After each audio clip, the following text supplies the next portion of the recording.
Is this thing on? I'm finally moving on from the aggression series, which is probably actually going to end up being probably sort of my um, most videos produced in a particular theme. But I'm moving on to ethics, which might end up being sort of one of the least produced. And it's not because I don't think ethics or Christianity is worth devoting time and energy into exploring and understanding how it has shaped our behavior, how it will continue to shape our behavior, how concepts and arguments and beliefs around the existence of God, but also what that means for how we are to treat each other. That will continue in perpetuity as long as people believe, and most people on the planet do have a religion. Atheism is nowhere near close to its own critical mass, and it may never reach it. But the ideas behind Christian ethics, I'm going to be exploring some C.S. Lewis books. But the reason why I'm doing ethics is a contrast to sort of going further into empirical analysis of human behavior. There's sort of two branches, generally speaking, in terms of understanding human behavior, and that is normative, the oughts of the world, and empirical, the is of the world. And with that, they both have their place. So after going a little bit long here in the introduction, the first video on the Christian theory series and ethics theories is actually going to be more metaphysical. The first couple of videos will be more metaphysical. Arguments around the existence of a God. The most popular ones are the cosmological argument and the ontological argument. Generally speaking, the cosmological argument is the most popular. But I'm going to go with the ontological argument first, both sort of the pro side of the argument, the strongest way to capture the pro side of the argument, and then sort of some of the conceptions around sort of the more atheist response to the ontological argument. So what is the ontological argument? Basically, God is its own existence. It proves its own existence. The reasoning behind that is, if you could conceive of an almighty being, of an all-powerful being, of an all-good being, one that exists in reality would be all more powerful, all more good than one that you can just conceive of. Thus, the reason why God exists is because a God that exists in reality would be the greatest being. Otherwise, there would be a contradiction, because you would only be conceiving of God. That's sort of the best way to capture the ontological argument. God is its own existence. The sort of counter argument to it, and there's a couple. One is sort of the Lost Island critique, where there's a lost island full of treasure out there, and it exists because if it doesn't exist, the one that exists is the greater island.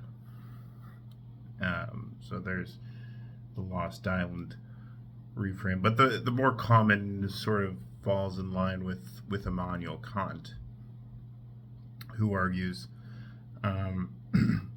basically when you are making an attribution of existence, you are not assigning any traits to it. Saying something exists does not make it all powerful. Saying something exists does not make it all good.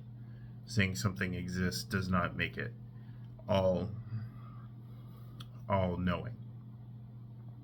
So the counter argument to the ontological argument, and typically sort of in philosophical circles, it's the cosmological argument, is where sort of the theistic approach to if there is a God typically wins more often than not.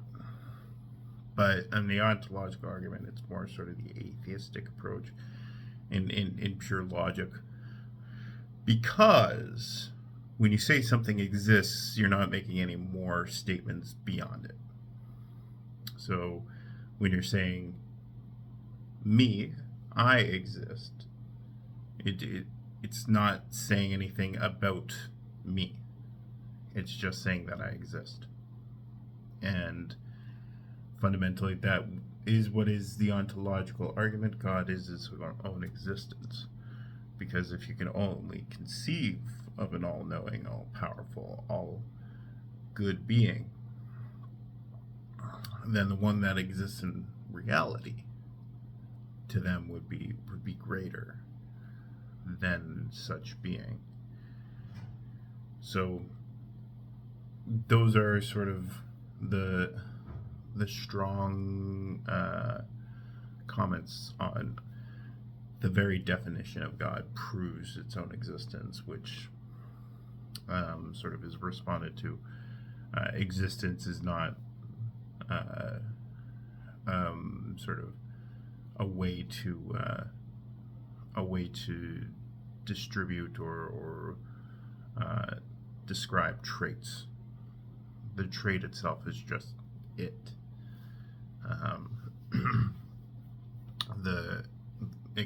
It is its own statement, as opposed to it is a color. It is, yeah. And so the reason why I'm getting into Christian ethics in particular, personally, is I am on a faith journey myself. I don't know if I'd fully call myself I am a practicing Christian at this point, but so I'm not atheistic, but I'm open to agnostic arguments. I'm open to trying to understand atheistic arguments. Why I'm tying ethics particularly to religious ethics is in terms of shaping global thought. There are few religions as historically powerful as Christianity. There's only really two other ones in terms of context that have had as much influence in human development and political development in the world. Judaism and Islam are the only other ones. And I think Christianity still would be ahead of both Judaism and Islam in terms of influence on development of human behavior. I think Christianity wins there. And the thing with religion itself, yes, you could say that they have undermined and sometimes abused individuals into beliefs, using conformity as a measure of persuasion. You could perhaps make that argument.